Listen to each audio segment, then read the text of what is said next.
I'm going to talk about one of my favorite Carreras that I never knew I liked. This is the 911 Carrera T.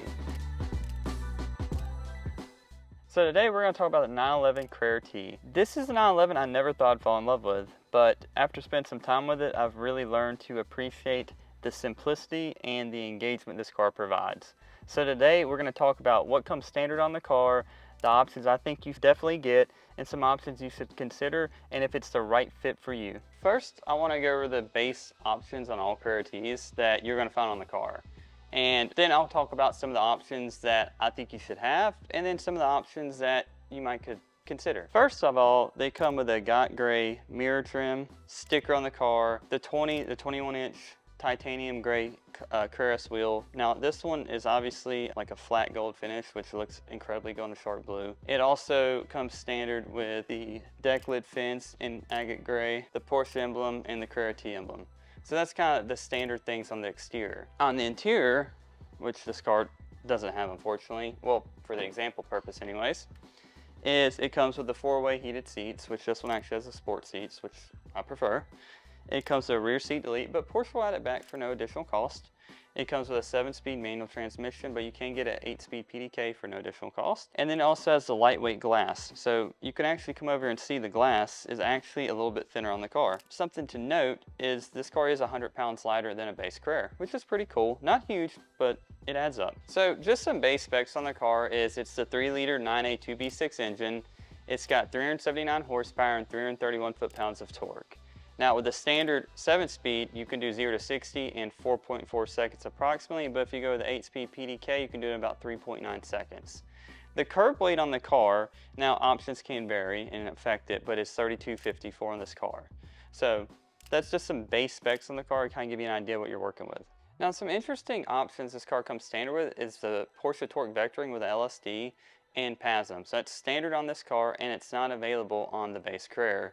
You also have the option of getting rear axle steering, but it isn't a standard option, but you can get on this car where it isn't available at all on the base Carrera. So I wanted to show you some options that I highly recommend you get if you're in a Carrera T. And I think these options, for one, because you've got the base Carrera, the Carrera T, and the Carrera S, these options kind of set you apart from those other two cars, but they also tie into what you're trying to get if you're the true Carrera T buyer, which if you're watching this video, you're probably wanting to know what you should get. So first and foremost, highly recommend the Sport Design body kit. Obviously the bumper looks much better than the base Carrera bumper, and then the Sport Design side skirts as well, the exclusive taillights. I think that really helps set the car apart. Now you can also get the Aero kit, which is definitely a very nice option. You get the wing, you obviously get the front splitter and all those other things, and it looks phenomenal. But I would recommend if you're gonna get this car, at least get the Sport Design or Aero kit. It's almost like a must-have on this car if you're in the Mini GT3. I think is very important to have is the sport bucket seats. If you're looking and getting this car, you're trying to save weight, most likely you like performance, and it doesn't make sense having this car without having the ultra lightweight bucket seats. The carbon roof, again, it's all about weight here. And it looks phenomenal, so I'd highly recommend that. Another thing that you can't see is the rear axle steering. Obviously that's going to make the car more agile, make it handle more sharply, so I think that's a really good option to have. And then this is more of a custom option, but I love the spacers on the car. It gets the wheel nice and flush with the quarter panel, and same in the front. And then the shark blue is an incredible paint color on this car. Again, when you're getting a Carrera T, right? You're doing something a little different. You're looking for something sporty and aggressive. Get a color that makes the car pop. Agate gray and the shark blue look phenomenal together. Now there are two options I would recommend based on your situation. What does that mean? Well, I love the 7-speed manual, but maybe you're in a situation where you just don't enjoy driving a manual transmission as much. You have an ankle problem, leg problem, something of that nature. Then you can consider still going with the same spec and 8-speed PDK.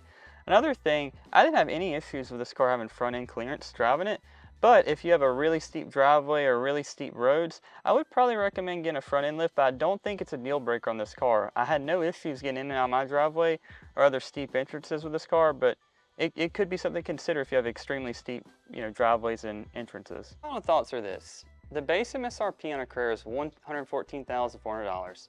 A Carrera T is $124,900, and a Carrera S is $131,300. But with the Carrera T, obviously that extra $10,000 over the base Carrera is some standard options that I think you're going to have to get either way. But you have some options that you can't get on because only those are available on the Carrera T. Now, this car is $158,000 and some change MSRP.